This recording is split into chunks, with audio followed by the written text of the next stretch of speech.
Olá, nós estamos de volta hoje com o testemunho da Gislene dos Santos.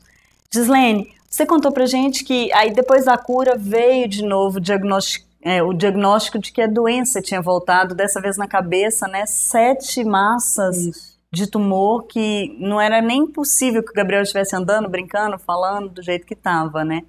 Vocês voltaram para Santa Casa, ele foi novamente internado e aí você se abateu, ainda que você não esperava isso, né? Não esperava, né? A gente tinha essa fé e nós temos essa, eu falo que é um defeito, de achar que com a gente não vai acontecer, né?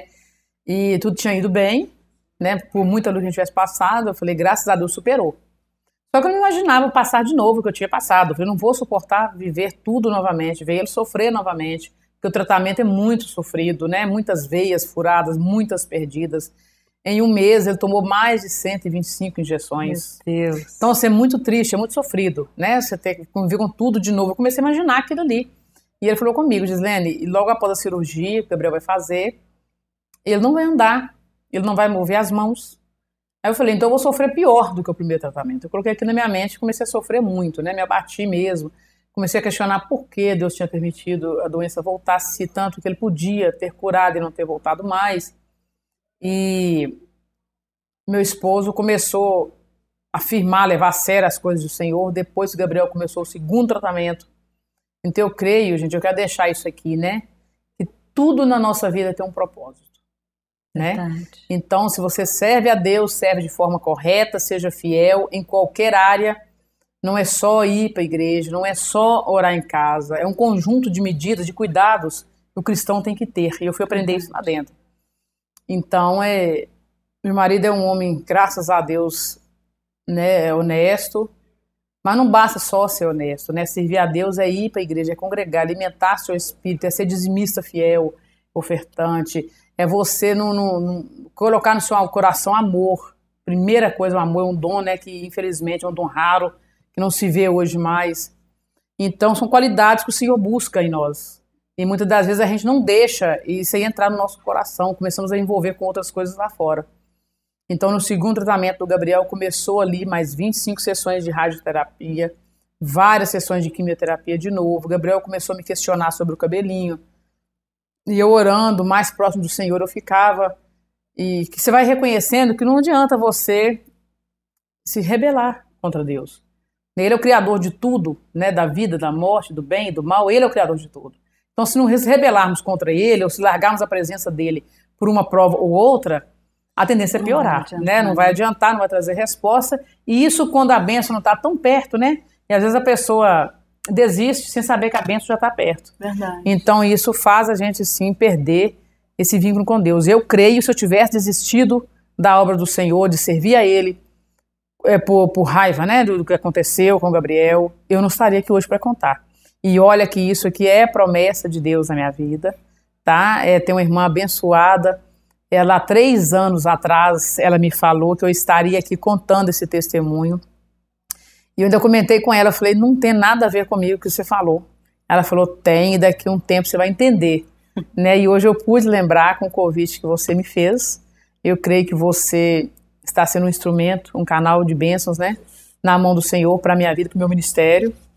E esse é o Deus que nós servimos, que faz, desfaz e faz de novo no tempo dele, né? Verdade. Então que você continue sendo bênção nas mãos do Senhor. Amém, eis-me aqui. Mas e aí, quando você começou a se questionar por isso, por que estava voltando, o que estava acontecendo, que você fraquejou um pouquinho, ainda que momentaneamente, na sua fé, o que Deus fez para te trazer de volta a fé, para te fortalecer? Até que um dia o Senhor ele enviou os profetas dele, né? Homens e mulheres de Deus que ainda existem na face dessa terra.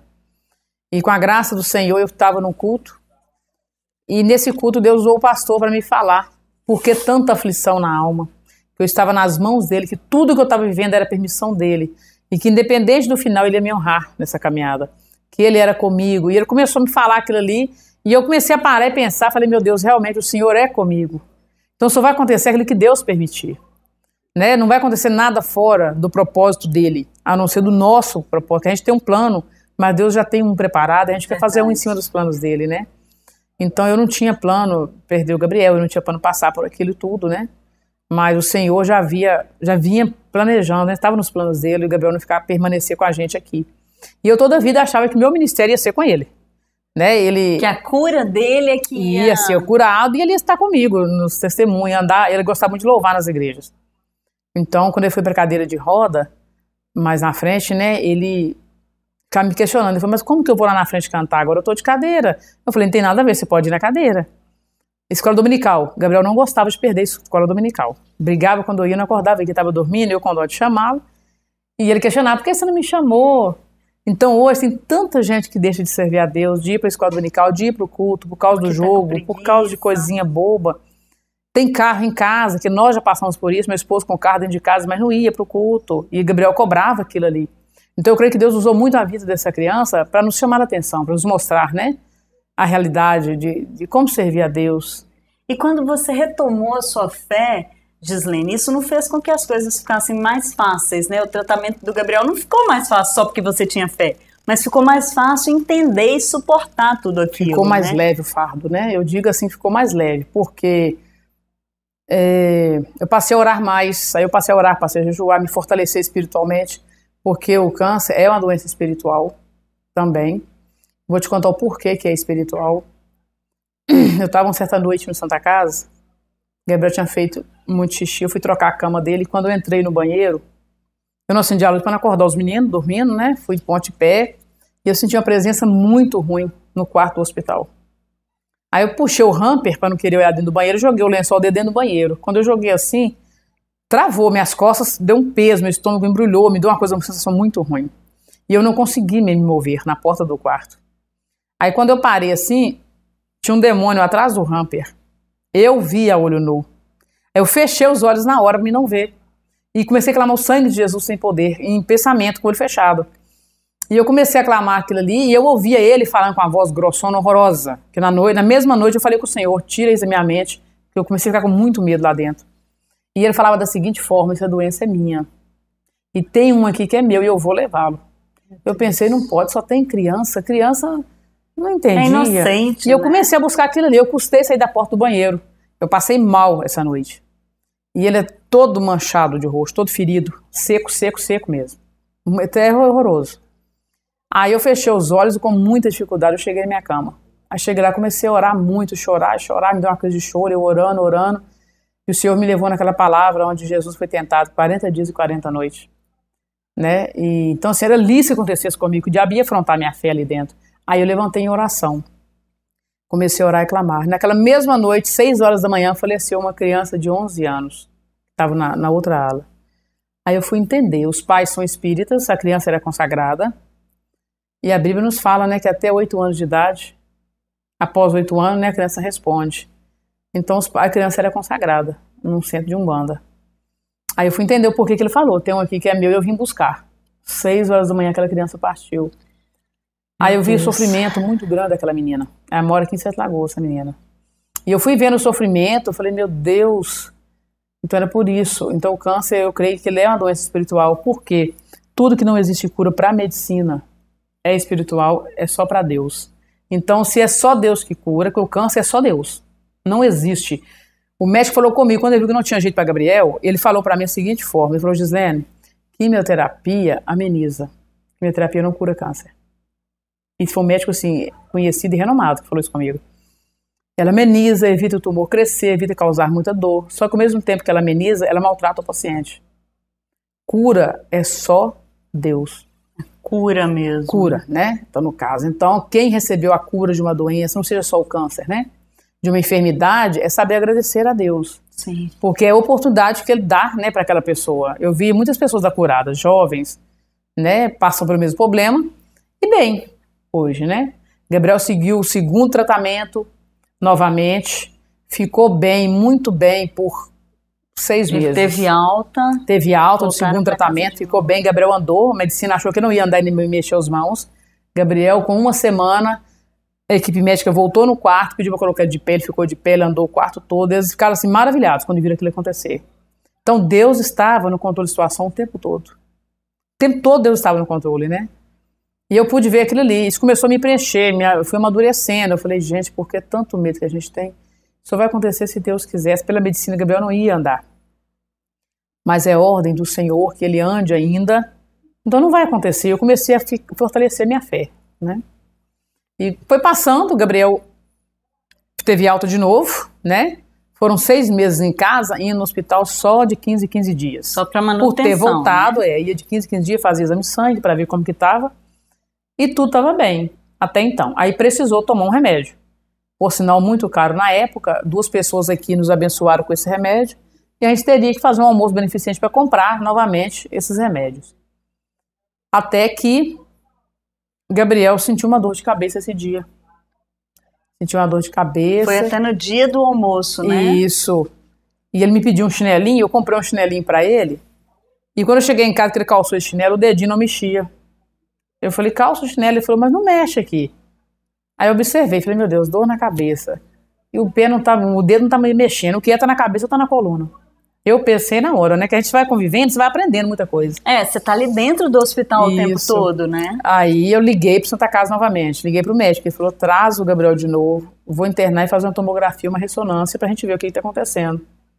Aí, infelizmente, 3ª etapa do tratamento, câncer na coluna de Gabriel. Aí foi uma bomba, né? Eu falei, Senhor, mas e aí? O médico falou, Gislene, ele vai fazer quimioterapia de novo, meu creio vai ser pouca, porque ele não aguenta muito tratamento. Vai passar por uma cirurgia para retirar esse tumor. Ele está entre a medula dele e a coluna dorsal. Mas ele não vai andar mais. Operando ou não, ele não anda mais. Só precisa retirar o tumor devido à dor, para ele não ficar sentindo dor, né? Porque ele vai desenvolver e vai doer. Lá vai eu incomodar papai de novo. Nossa. Senhor, de novo, Senhor. E aí eu não vou dar conta de caminhar de novo. O Senhor falou comigo, eu sou contigo. E o Gabriel vai passar, é preciso que ele passe novamente. Aí quando fala é preciso que passe novamente, eu volto lá atrás. Vasos, não sei se alguém já viu, né? Fabricação de vaso. Ele vai pro torno, ele vai pro fogo, ele vai pro vento. Só que se ele der um defeito, ele tem que voltar de novo. É o que estava acontecendo com nós. Volta de novo pro fogo, porque eu voltei pro fogo de novo. Voltei pro fogo de novo. A chance era quase que nenhuma. Operou a coluna, 9 horas de cirurgia. Eu fiquei apavorada lá fora. Gabriel entrou 7h15 da manhã no bloco cirúrgico. Ficou até 4h15 da tarde. Eu já não estava suportando mais ficar lá fora. Entrei em pânico, eu chorei o dia inteiro. Aí, e meu esposo tentando acalmar, né, tentando segurar a situação. Gabriel sai do bloco cirúrgico acordado, bem, como se nada tivesse acontecendo. Mas ficou na UTI por uma experiência, precisava, né? Ali Gabriel ficou 4 dias.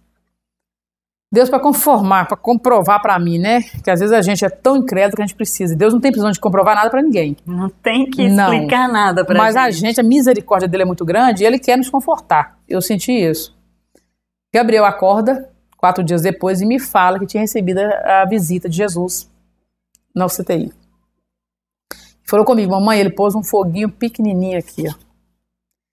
Aí eu comecei a analisar, falei, gente, Gabriel voltou, é porque as coisas só vão acontecer no tempo de Deus. Se ele quiser deixar Gabriel partir, Gabriel tinha partido. Aí aquilo me fortaleceu. Eu comecei a ter mais fé, né? Eu falei, não, eu vou perder o medo e a partir de hoje, Senhor, a sua vontade vai ser feita na vida dele, minha. Eu sempre tenho guardado a nossa casa, tenho ajudado, levantou pessoas boníssimas para nos ajudar. Amém. Né? Porque meu marido ficou desempregado, veio muita prova, muita luta na nossa casa. E graças a Deus contamos com a ajuda de pessoas que Deus, o próprio Deus levantou para nos ajudou a restaurar a nossa casa, que não tinha acabamento nenhum. Hoje, para a honra e glória do Senhor, a nossa casa é boa, né? Em vista de muitos que a gente vê, em vista que nós já vivemos. Então Deus enviou pessoas de bom coração para nos ajudar, né? E a gente vai aprendendo. Com essa caminhada toda nós fomos aprendendo. Gabriel ficava feliz com tudo que chegava em casa, que eu sabia que era benefício dele, dos irmãos. Outra coisa que eu achava engraçada, a gente ali na casa de apoio, tudo que ele ganhava lá, ia falar comigo assim, eu vou poder levar para os meninos? Tudo que chegava, eu vou poder levar para os meninos? Pode. Às vezes a pessoa mesmo ouvia e falava, não, pode levar, você tem irmão em casa? Tenho. Aí queria contar a história dele toda. Então eu vou te dar e você vai levar. Aí Gabriel sempre levava dos irmãos dele. Gabriel operou no dia, foi em novembro, princípio de dezembro. Foi marcado dia 20 pra gente ir lá e levar ele para tirar os pontos, né? Quando eu cheguei, eu fui para uma consulta só. O médico me chamou, para minha surpresa, falou comigo: mãe, Gabriel está infectado com 4 tipos de bactéria. Ele vai ficar aqui, provavelmente até a noite ele está na UTI, porque é uma paciente que não tem imunidade, está com as costas abertas, ele vai para a UTI. Meu Deus, Gislene. 20 de dezembro, e nós saímos 13 de janeiro. A gente vai fazer mais um intervalo. Tudo bem. E a gente volta para contar para você o final dessa história. É rapidinho.